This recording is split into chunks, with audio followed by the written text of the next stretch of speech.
इस देश का हर सरकार का सेवक नहीं है, वो संविधान का सेवक है।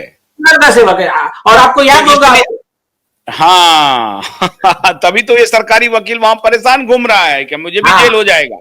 और आपको याद होगा आपके बिहार के आईपीएस ऑफिसर के बारे में, जब हाँ कंटेम्प्ट निकाला सुप्रीम कोर्ट ने, तो सुप्रीम हाँ कोर्ट ने क्या बोला? सेम केस है अपने दिशा सलेंगे जैसे। बोले वाह, तेरा ये एफिडेविट कह रहा है कि इसके खिलाफ में मेरे पास बहुत मटेरियल है, हम्म दूसरा एफिडेविट कह रहा है कि इसके खिलाफ में कोई मटेरियल नहीं है। हाँ तो ये बीच तो में कितना सेवन लेन देन होगा तेरा? तेरा तो क्या लेन देन शैलेंद्र हुआ? नारकर कह रहा है कि हम केस क्लोज हो गया है, दूसरे दिन डीसीपी आके कह रहा है कि हम इन्वेस्टिगेशन करना चाहते हैं। हाँ, और दोनों को रिप्रेजेंट सेम पीपी कर रही है। चलो ठीक है, आते आते हैं।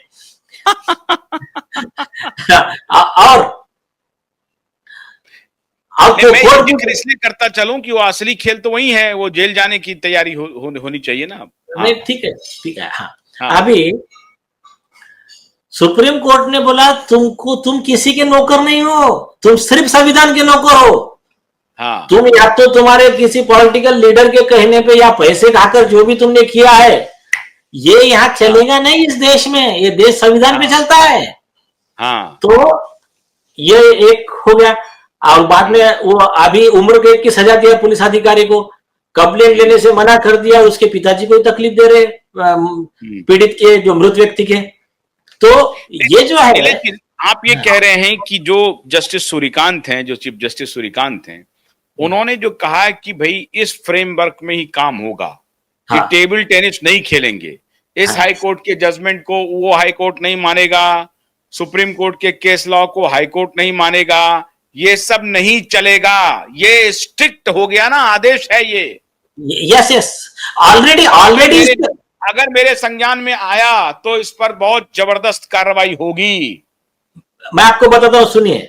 कानून में पहले से प्रावधान है जजेस को सजा देने का, लेकिन हाँ वो चीफ जस्टिस की मेंटालिटी चाहिए ना। तो इसके, हाँ हाँ, इसके पहले के चीफ जस्टिस की मेंटालिटी कैसी थी मैं बताता हूं। हाँ आपने आपके परम आदरणीय चंद्रचूड़ साहब, हाँ तो इनका क्या था?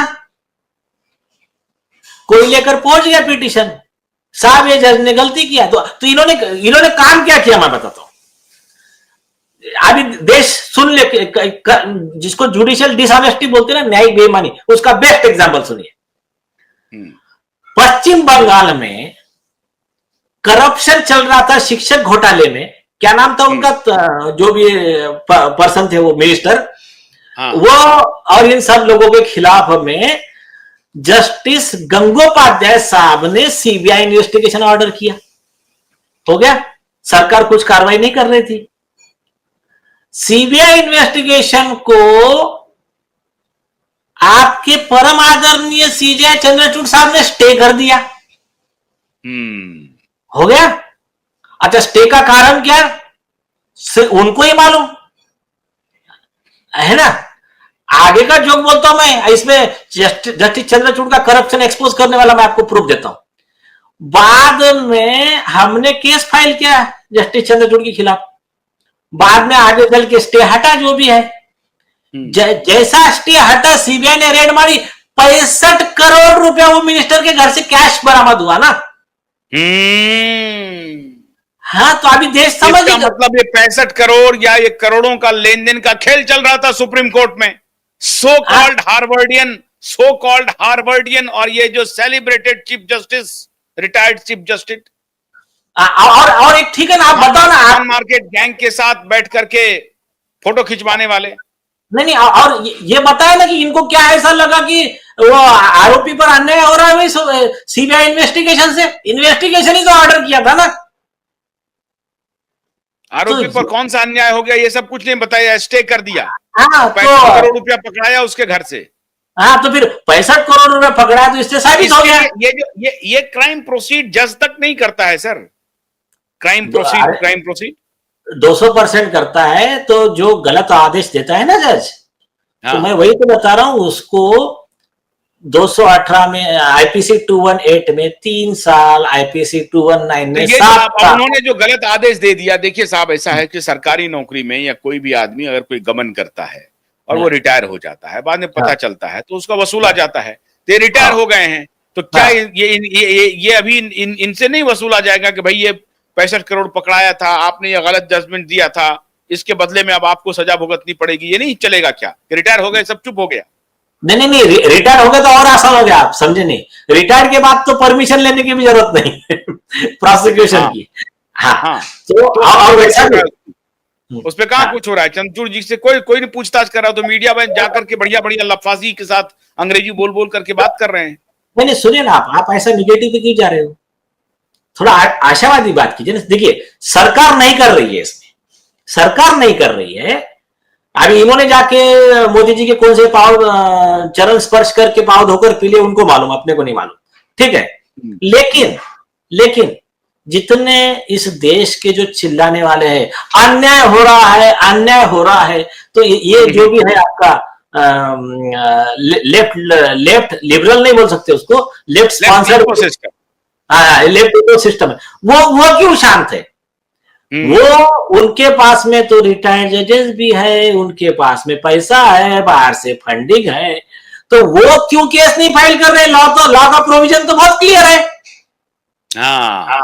विषय यह है, तो उनका डिसऑनेस्टी बाहर आना चाहिए। एक अभी दुष्यंत दबे वगैरह ने अभी कहा कि भैया जस्टिस सूर्यकांत जो हैं वो तो बहुत बड़ा ये हो जाएगा, उन सबके खिलाफ माहौल बनाने में, शायद ऐसा है। दुष्यंत दबे का भी नाम आ रहा है, वो छोड़ दीजिए आशीष जी, वो जस्टिस लोग कर रहे थे शायद ऐसा, वकील। नहीं, वो छोड़ दीजिए, उनको क्या रहता है, उससे कुछ फर्क पड़ने वाला है नहीं।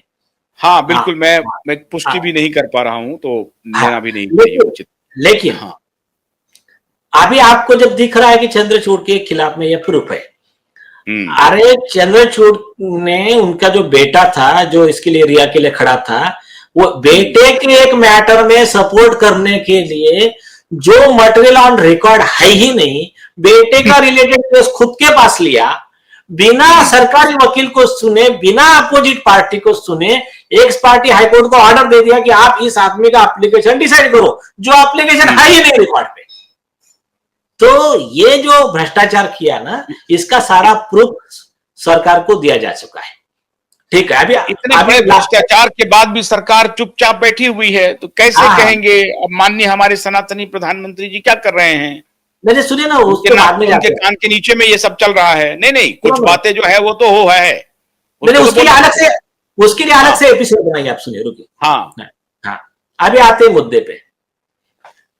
अभी सपोज मैं जज हूं, मैं दो टाइप का काम कर सकता हूं, एक आपको न्याय देने का, या तो बेईमानी करने का।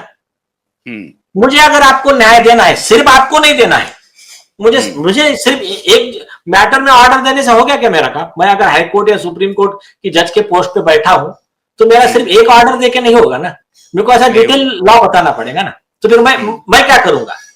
सपोज मेरे पास केस आया, मैं पूछूंगा, हाँ एक मिनट, क्या हुआ? हाँ, ये एक लड़की का पिता है, इसका गैंगरेप और मर्डर का केस है, और बेचारा 5 साल से घूम रहा है, जो भी ठीक है, 3 साल से अभी आ रहा है। हाँ, इन्होंने कंप्लेंट दिया, हाँ ओके।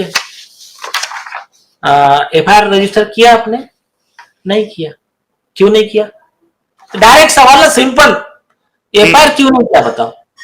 फिर वो कह रहे कि नहीं साहब, इसमें हमने ना इन्वेस्टिगेशन कर लिया था और इसमें हमको कुछ मिला नहीं। तो ऑलरेडी इसी पॉइंट पे सुप्रीम कोर्ट के जस्टिस पार्लीवाला साहब ने गाइडलाइन दे दिया है देश के सारे पुलिस को और जजेस को।